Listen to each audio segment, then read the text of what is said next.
next speaker today is Adam Eddy. He's an assistant professor of painting at UAB, and I guess the colleague of our own beloved Jill. So, Professor Eddy. Yeah. Thanks for having me, first of all. So today I wanted to talk about a body of work, of my own work, that kind of explores like the relationships of technology with painting. Is kind of so I am primarily a painter. That's kind of what I do roughly 75% of the time. But the other 25% I do sort of like creative coding and interactive animation and things like that. And it kind of just varies depending on like honestly what I feel like doing at the time. Sometimes I spend weeks in my studio painting, and then I get tired of having dirty hands all the time, and so then I get on the computer and I kind of like activate this other sort of part of my brain, which is highly sort of like analytical and almost engineering sort of focus. Like one thing that really propels me in my digital work is figuring out kind of like how to do things. I think when I'm intimidated by a subject, it kind of makes me curious to see if I can actually do anything with it, because I'm really not a natural like computer programmer, or I'm not good at math. Like all those kinds of things don't come super naturally to me. And so in a way, like learning to code, learning to do animation, learning to use like VR, AR, like those sorts of technologies, computer vision. It was kind of like, can I do this? Is this something that I could figure out how to do? And so over the past bunch of years, I've sort of been training myself. And this slide that I have up here kind of shows like a link between the two sides of my work. So on the left, this oil and canvas painting, still life with pet rock. You can see the direct relationships that it has to a digital piece called the Seeing Void, which I'll show you later in the slide presentation, which is an interactive animation piece. And so a lot of my work kind of stems from the history of art and the kind of like theory of art, I suppose. And so this body of work that I specifically want to talk about, that I call Liminal Perspective, is kind of like playing with the history of pictorial illusionism and representation. So any of you that have taken like a drawing class or an art history class, you've probably likely run into this theory of linear perspective, right? So we know like vanishing points, horizon lines, orthogonal lines, those sorts of things. This was introduced by Leon Battista Alberti. Arguably happened much sooner than that. I think a lot of art historians are starting to realize that, especially like ancient Romans knew about that way sort of longer ago. But anyway, one of the first people to kind of put it in writing and make an organized theory of this was Alberti. But kind of to put that in context, how people were sort of approaching pictorial representation up until the introduction of linear perspective. This would have been, a typical image of the early Renaissance. It was Giotto, really important sort of foundational figure in art history. This is a lamentation fresco. I think it's in the Arena Chapel. But we can see in this image there's not a whole lot of deep space, right?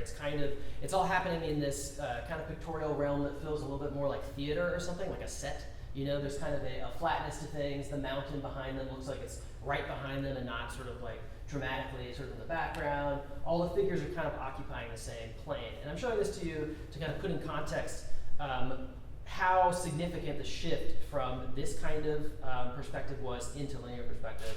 So this, I think you could make kind of the philosophical argument that this is like a God's eye view perspective, right? This is like, we're imagining God observing this kind of like important sort of biblical event with an omniscient perspective, can see everything that's happening, knows everyone's thoughts and feelings. But then we kind of move into Alberti's theory of linear perspective, and then a lot of painters coming after him and still kind of adhering to this theory of perspective today, where we kind of use that system of orthogonals, vanishing points, horizon line, all those kinds of elements to create a more convincing conception of three-dimensional space. And the reason why I think this is so meaningful is because it kind of emblemizes like the shift in kind of emphasis in the way that people thought at the time. So this is like a God's eye view perspective, and now all of a sudden we have sort of human's eye view perspective, right? The primary vantage point in linear perspective implies the existence of a person with two eyes seeing into space, right? And so that really is a good metaphor for the way that thought changed at the time, right? So we went from theology being the sort of underpinnings of thought to then science, logic, reasoning, mathematics, those sorts of things being like the underpinnings of thought. This is, very brief little art historical background to give you guys. But one sort of particular genre of painting that's always been fascinating to me is trompe l'oeil, which, if you're not familiar, means sort of tricking the eye. It's French for tricking the eye, I think. I don't know the exact translation. Artists like Samuel van Hoogstraten, a lot of artists in the Netherlands especially kind of were playing with these ideas. And this contemporary theoretician that kind of inspired a lot of this work for me, Hanneke Grotenboer, who I think is based in Amsterdam as an art historian, kind of has this theory about how trompe l'oeil behaves differently than sort of like deep space, linear perspective type images. So in trompe l'oeil painting, these two triangles or pyramids are subjected to reversibility. The mathematical space that is supposed to be depicted in the picture has been hollowed out in a forward direction and has to be imagined outside the space of the actual viewer. In terms of the diagram, we can understand this operation by imagining the two visual triangles being folded onto one another until the vanishing point and the viewpoint merge with each other. So I showed you this previous slide. That's what we mean by the sort of two triangles, the illusionistic space and the real space. And then once we enter trompe l'oeil painting, those two kind of pyramids sort of come together, and it's almost like the viewer creates the illusion by the recognition of witnessing themselves view, if that makes any sense. I'm sorry if I'm getting too in the weeds about this. So for me, that kind of gave me the idea of, with these digital pieces that I make, see if this audio is just coming from my laptop, maybe you can hear it a little bit.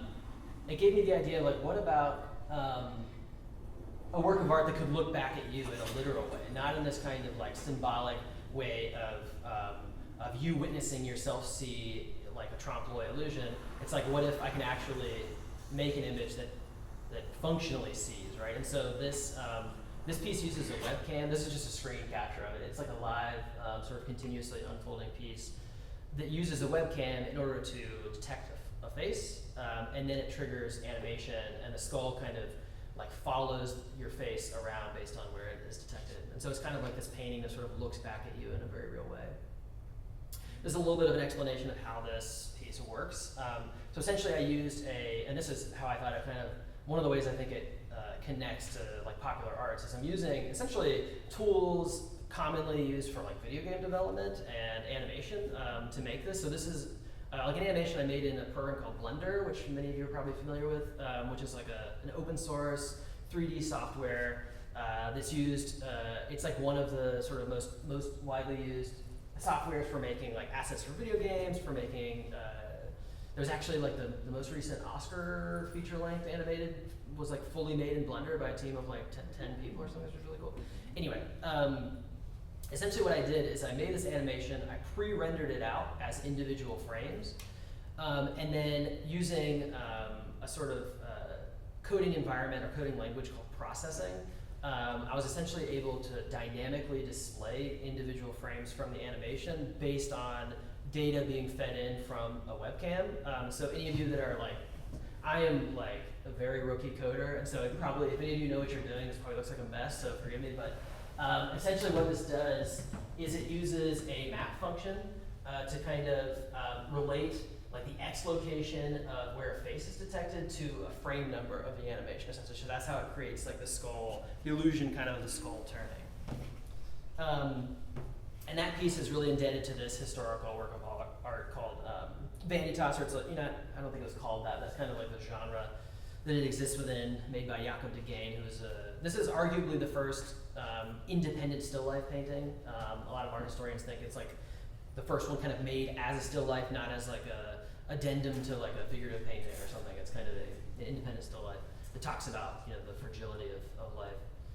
And so my piece is kind of thinking through some of the same ideas, but also this idea of exfoliation, like the face being, us exfoliating our faces to like, I guess take care of our skin, but then also I think the poetic kind of relationship between that and trees losing their leaves, because that's the literal translation of the word exfoliation. And so for me, it's like this perfect kind of metaphor for the sort of temporariness of the body. Another painting that I kind of took a lot of inspiration for this body of work was Juan Sanchez Cotan's still life of Keen's cabbage, melon, and cucumber.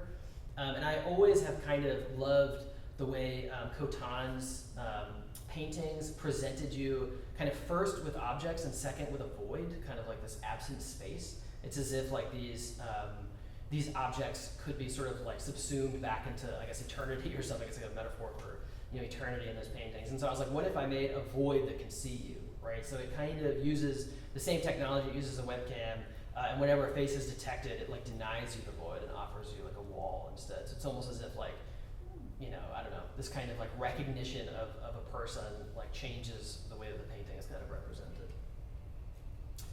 Another version of a similar idea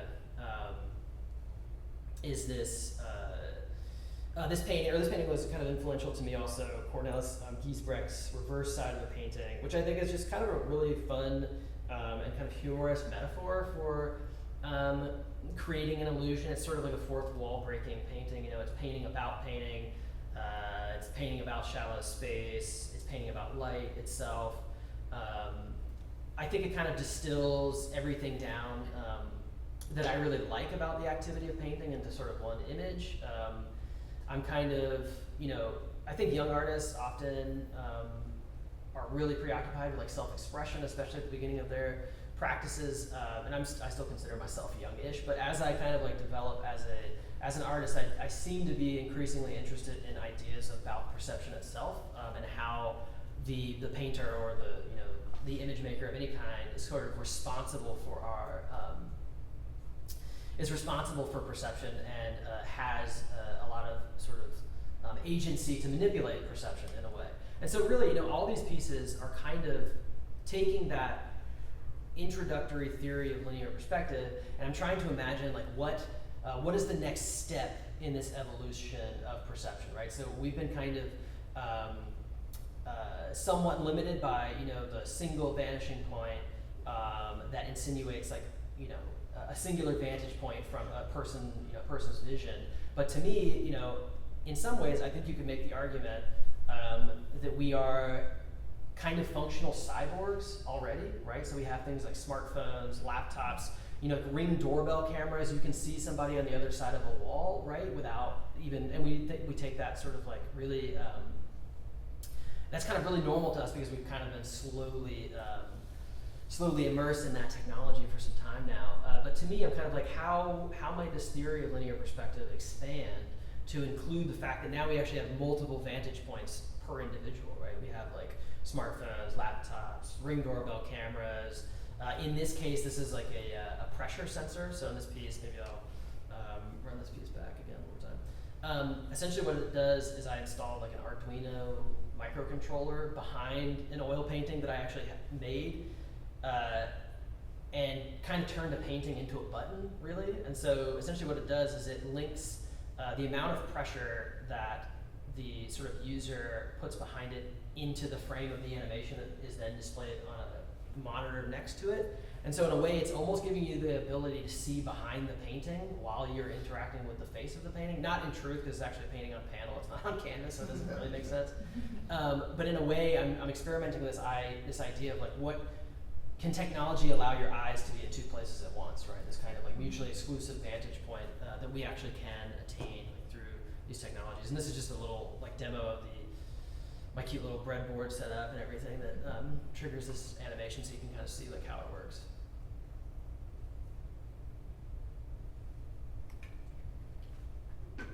And this is all like, you know, I think what's really fun to me about making this work is I usually have like zero idea what I'm doing when I start any of these. Like, I'm not trained as a computer scientist at all. I do have a separate graduate degree in this stuff, but anyone who's gotten an MFA in anything knows that no one ever teaches you how to do anything. You just talk about why you did the thing, pretty much. And so for me, this is just like endless hours of like, you know, combing, like message boards. Now ChatGPT makes things so much easier to figure out from a technical perspective. Everyone has different opinions about that technology, but if you're trying to figure out how to write code, it's really, really good for that. So this is a little bit of code that shows a similar process that I'm using for this pressure sensor technique. So it's essentially mapping the minimum pressure that I want it to read and the maximum pressure, and then mapping that to a 200 frame animation, which is essentially the pressing idea. So really, if you don't know anything about programming, it might look complicated, but it's fairly simple, right? It's just like, okay, what is the pressure number being read, in correspondence to that pressure number, display this number, this frame number, right? So it's fairly straightforward. Took me a long time to figure out how to do it, but it's fairly straightforward. This is a work of art that I've been thinking a lot about lately. So it's kind of fun to like dust off some of these slides for this presentation, because I'm trying to evolve this body of work currently. I kind of haven't worked on some of these types of digital pieces for a little bit. But I've been thinking through, this piece. I have a painting going on as kind of an unswept floor. But I just think that this image is like, I don't know. Sometimes you look back at historical art and it's so impossibly contemporary, and it's always so surprising. I'm like, this is so beautiful. This is called the Unswept Floor. It's a 2nd century BC mosaic from ancient Rome. And it kind of is this like trompe l'oeil. So this would have been on the floor, right? Like something you would have actually walked on. So it's kind of like the trompe l'oeil effect, but from like the top down, like looking directly down at your feet and kind of creating this illusionistic sense of depth in a very shallow space. And so at the time, pre-screens, even linear perspective maybe, although I think it was probably around at this time, this would have been a pretty startling thing to see, right? You walk into a room and under your feet there appears to be these illusionistic objects. And I also just love how it's supposed to look like a mess, but everything is so equally spaced that it's like a pattern. I don't know, it becomes like a code of some kind to me. I just find it impossibly beautiful. But so I made this piece that wasn't in response to this. This is something I've really been looking at like recently. But I started to realize that this digital piece has a lot of kind of relationships to that. So this was I made 3D scans. I was in a residency in Iceland and made 3D scans of this. Like something interesting that kind of happens in the countryside in Iceland is there will just be sheep that die and then just like kind of decompose into the ground. And nobody really does anything about it. They just let it happen, even though it's like right off the road. It just kind of, no one cleans it up or anything. And so it's honestly these fascinating kind of like arrays of kind of, I don't know, bones and sort of disposed of things.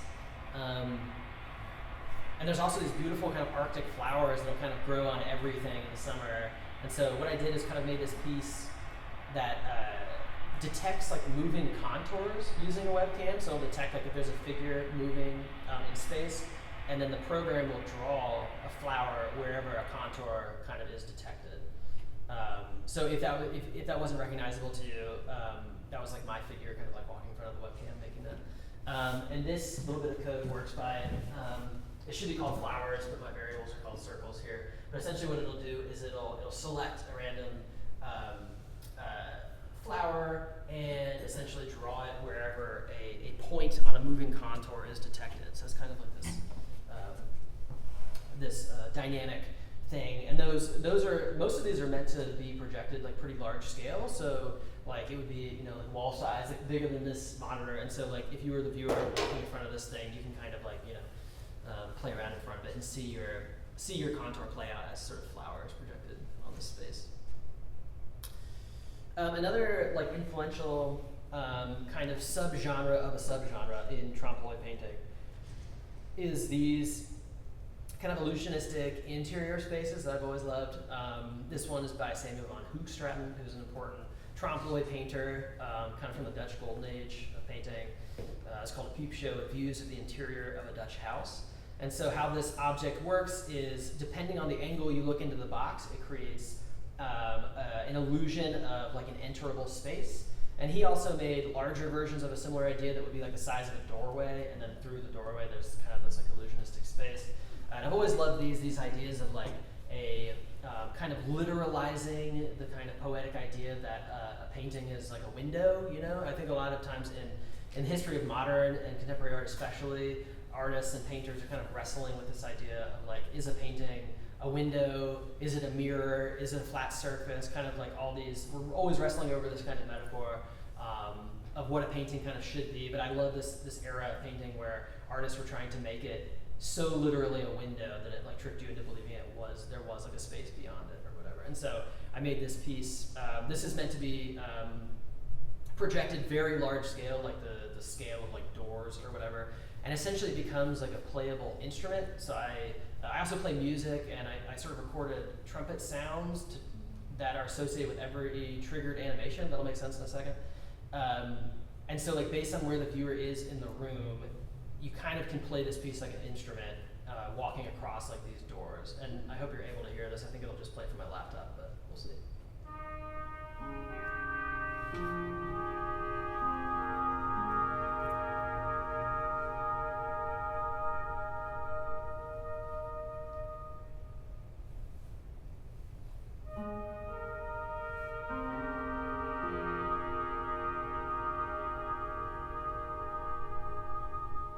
So kind of like every segment of the piece is pre-rendered using Blender, and then displayed dynamically based on where a person is detected relative to that part of the screen, if that makes sense.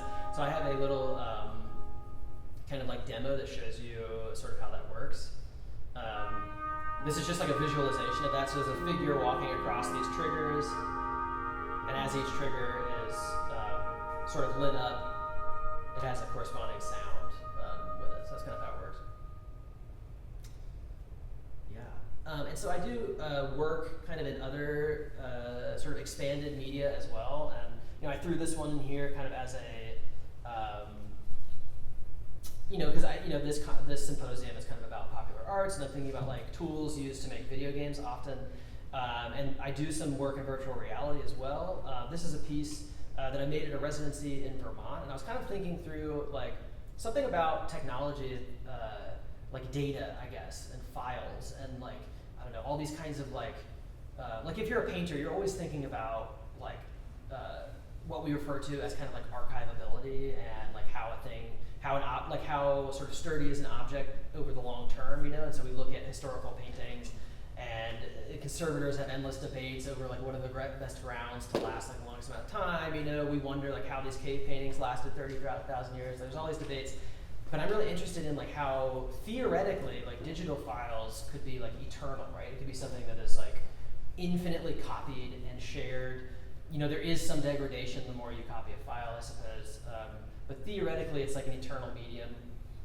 That's probably not actually the case. It's probably arguable that anything made in the last like 10 years will cease to exist very soon. But anyway, so I made this VR piece of like a highly like transient object that I kind of just stumbled upon in the woods. So it was like a stump that was in the middle of kind of rotting and falling apart. And I was like, what if I made almost like a museum diorama type experience that would sort of preserve this ultra transient temporary thing to theoretically be experienced, into eternity, right? Like long after this stump no longer exists.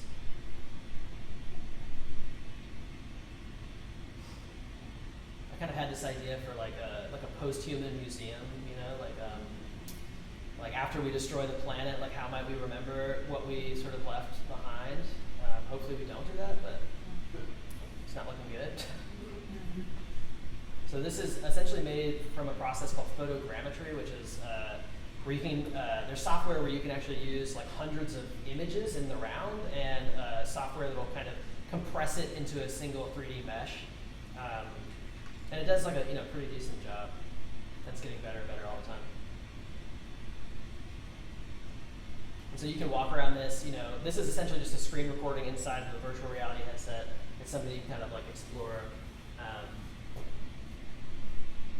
as you like. Okay, and maybe this will be the last slide that I show you guys. This is kind of my next project in this same vein, about kind of the idea of the extension of perception using technological augmentation. And this has got to be the epitome of me trying to do something I have no business doing and have no education in and no ability in. So we'll see how it goes. I'll keep you posted. This is, it's already been funded by UAB, so I hope it works out. It's going to be tentatively called Organ, and my idea is to kind of make an instrument that you can play with your mind. And so I'll be using an electroencephalogram, also known as EEG, headset to take data from a user kind of in real time and then translate it into sound, essentially. And there's already algorithms that people have developed. Maybe you're familiar with technology like Neuralink, right? So you can actually kind of, I don't fully understand, again, this is all research I'm about to do. You essentially take like an average, as I kind of see it, of data from specific signals from the brain. So one strategy would be like, imagine yourself like squeezing your left hand, or imagine yourself squeezing your right hand, or imagine yourself moving your right foot, or imagine yourself moving your left foot. And that technology can already translate that into like a machine learning algorithm that will then recognize, okay, they are thinking about squeezing their left hand, move the mouse cursor to the left. Like that would be like a thing. And they already have this fully functioning so that, say, people with limited mobility can operate a mouse, can play video games, can do all sorts of like really amazing things. And my idea is to like, what if you could translate that sort of those signals into like a playable instrument? And I also love kind of like the poetic like link between like the brain being an organ and then an organ, as an instrument. Little plays on words are enough to get me started on a project, So that's kind of what I have planned. And essentially, it'll be data streaming from a headset to software developed by OpenBCI, who makes the headset, and then a lot of the coding will be done in processing, this little P signal, and a lot of the work that I just showed you was made primarily in processing. And so I was very happy to learn that OpenBCI has already made like a version of their kind of like operating system for processing. So hopefully it'll make it a little easier for me. And it won't literally play a physical organ probably, it'll mostly be like maybe interacting with some kind of digital music program or just making sound with processing, which you can do. A little plug here, if you are an artist who has always wanted to get into programming and you don't know how, processing is a really, really great environment to learn in because you use coding immediately to make graphics, which to me, that's how I learned. And like I tried learning Python and it was just like parsing data tables and stuff. I was like, this is so boring, I can't do this. Processing is like object-oriented programming and you use it to make visuals. And so like, there's a lot of videos online that you can learn from. There's good cheap textbooks and stuff like that. So highly recommended if you're into that. Okay, maybe I'll stop there because I think I'm out of time. Does anybody have any quick questions about all that? I have one question about. Yeah. Oh, sorry. Yeah, you go ahead. I'll give you and then you. Okay. The one with the sheep and decay. Yeah. Is it a bucket? Yeah. That you have? You like? It seems like there's a lot of round, reflective surfaces in a lot of your work. Yeah. Is that also interactive? The drops that go into the bucket, or? That's a great question. No, so that's not interactive. Part of what I found in a lot of these pieces, maybe I'll play that piece.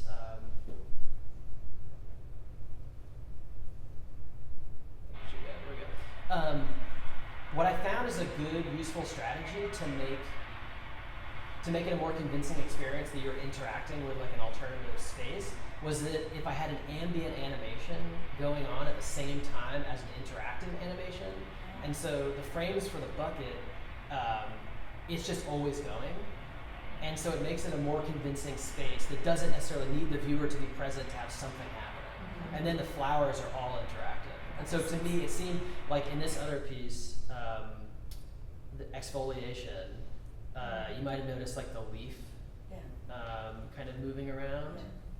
That is another ambient animation that's always kind of running and doesn't need the viewer to be present for that to happen. So same with the audio. I almost want it to feel like as if this paint, I don't know, maybe it's something that I've always thought about like since I was a kid. I don't know, you kind of imagine like what are paintings doing when you're not looking at them? You know what I mean? Like maybe they're doing something we don't know. Probably not, but theoretical physics is actually maybe posing us with some pretty wild alternatives to like the obvious solution to that. And so I'm like, what if a painting is kind of ongoing despite whether or not it's being looked at and interacted with? So yeah, you had a question? Yeah, have you looked at the Mimu gloves while you're like looking at What's it called? Mimu? No.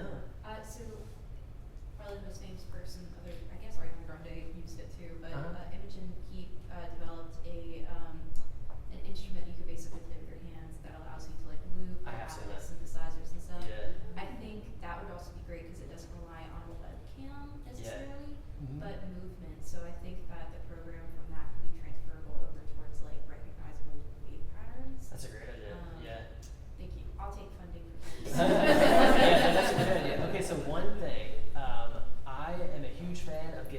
tons of wires and cables to do everything. The only problem is most people are not huge fans of interacting with wires and cables in like a gallery. And so for me, I'm like, the way I typically exhibit my work is the way I exhibit my paintings, just usually in a white room on the wall. And so to me, the webcam is like, it's the easiest possible way to interact with a piece, because the one thing that I've kind of found, like, and first of all, I love that technology, it's really cool. I think I have seen what you're talking about.